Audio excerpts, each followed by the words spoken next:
Tamil Senior July 1995. Get ready. 10 seconds. 5 seconds. Start. தலைவர் அவர்களே, உணவு கொள்கை மீதான விவாதத்தில் கலந்து கொண்டு என் கருத்துக்களை தெரிவிக்க வாய்ப்பு கொடுத்தமைக்கு முதலில் என் நன்றியை தெரிவித்துக் கொள்ளுகிறேன்.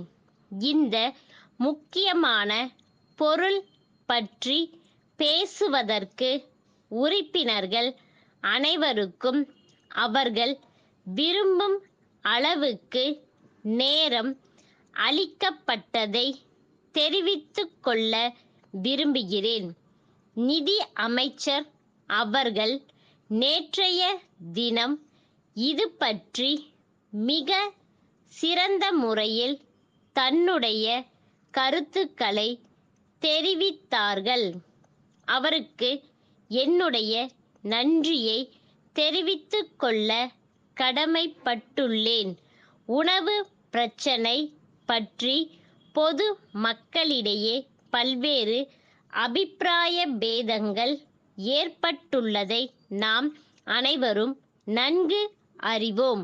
ஆனால் இவை தவறானவை என்பதை நிரூபிக்க அரசு எல்லாவிதமான நடவடிக்கைகளையும் மேற்கொண்டு வந்ததை நீங்கள் அனைவரும் அறிவீர்கள். உணவு கொள்கையில் ஏதோ பெரிய அளவில் மாற்றங்கள் செய்ய அரசு முடிவு செய்திருப்பதாக பல உறுப்பினர்கள் தெரிவித்தார்கள். அவர்கள் அச்சத்திற்கு எந்த வகையிலும் ஆதாரமில்லை. ஆனாலும் ஆங்காங்கு சிறு சிறு மாற்றங்களை செய்ய அரசு கருதியுள்ளது. அரசின் அடிப்படை கொள்கைக்கும் இவற்றுக்கும் எந்தவித சம்பந்தமும் இல்லை என்பதையும் இந்த சமயத்தில் தெரிவித்துக் கொள்ள விரும்புகிறேன். கடந்த சில ஆண்டுகளாக உணவுத்துறை பல்வேறு பிரச்சனைகளை எதிர்த்து சமாளிக்க வேண்டியிருந்தது. இந்த அரசும் சிறு சிறு தவறுகளை செய்திருக்கலாம். அவற்றை நாங்கள் மறுக்கவோ மறைக்கவோ விரும்பவில்லை. அப்படி செய்வதால் எந்த பயனும் ஏற்படாது என்பதும் எங்களுக்கு தெரியும்.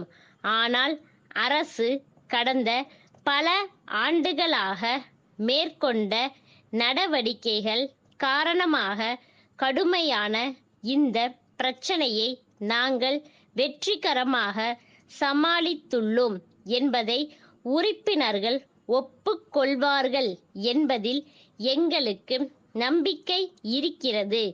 இந்த விவாதத்தில் கலந்து கொண்டு பேசிய உறுப்பினர்கள் தங்கள் தொகுதி முன்னேற்றம் பற்றியும் பேசினார்கள். அவ்வாறு அவர்கள் பேசியது நியாயமானது என்பதில் கருத்து வேறுபாடு இல்லை. இருப்பினும் நாம் எப்போதும் இந்தியாவின் முன்னேற்றத்தில் கண்ணும் கருத்துமாக இருக்க வேண்டும் என்பதை சுட்டிக்காட்ட விரும்புகிறேன். இந்திய நாடு ஒரே நாடு என்பதையும் நாம் அனைவரும் இந்த நாட்டை சேர்ந்தவர்கள் என்பதையும் நாம் ஒவ்வொருவரும் கருத்தில் கொள்ள வேண்டும்.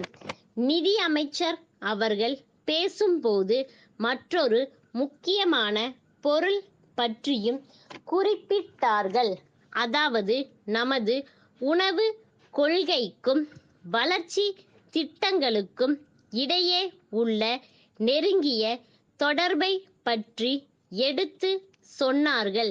மக்களுக்கு தேவைப்படும் அத்தியாவசிய பொருட்களை நியாயமான விலையில் விநியோகம் செய்தால் மட்டும் போதாது, அவற்றின் தரமும் அளவும் நல்ல முறையில் இருக்கும்படி பார்த்து கொள்ள வேண்டியதும் அவசியமாகும். மேலும் பொது விநியோக முறையில் எந்தவிதமான முறைகேடுகளும் ஊழலும் நடைபெறாமல் பார்த்து கொள்வதிலும் சம்பந்தப்பட்ட அலுவலர்கள் விழிப்புடன் இருக்க வேண்டும் என்று தெரிவித்து என்னுடைய உரையை முடித்து கொள்கிறேன். புதுடில்லி, பட்டேல் நிறுவனம், சென்னை ராமசாமி நிறுவனத்தின் மேலாளருக்கு எழுதும் கடிதம். அன்புடையீர், தங்களின் 9ஆம் நாளிட்ட கடிதம் கிடைக்க பெற்றோம்.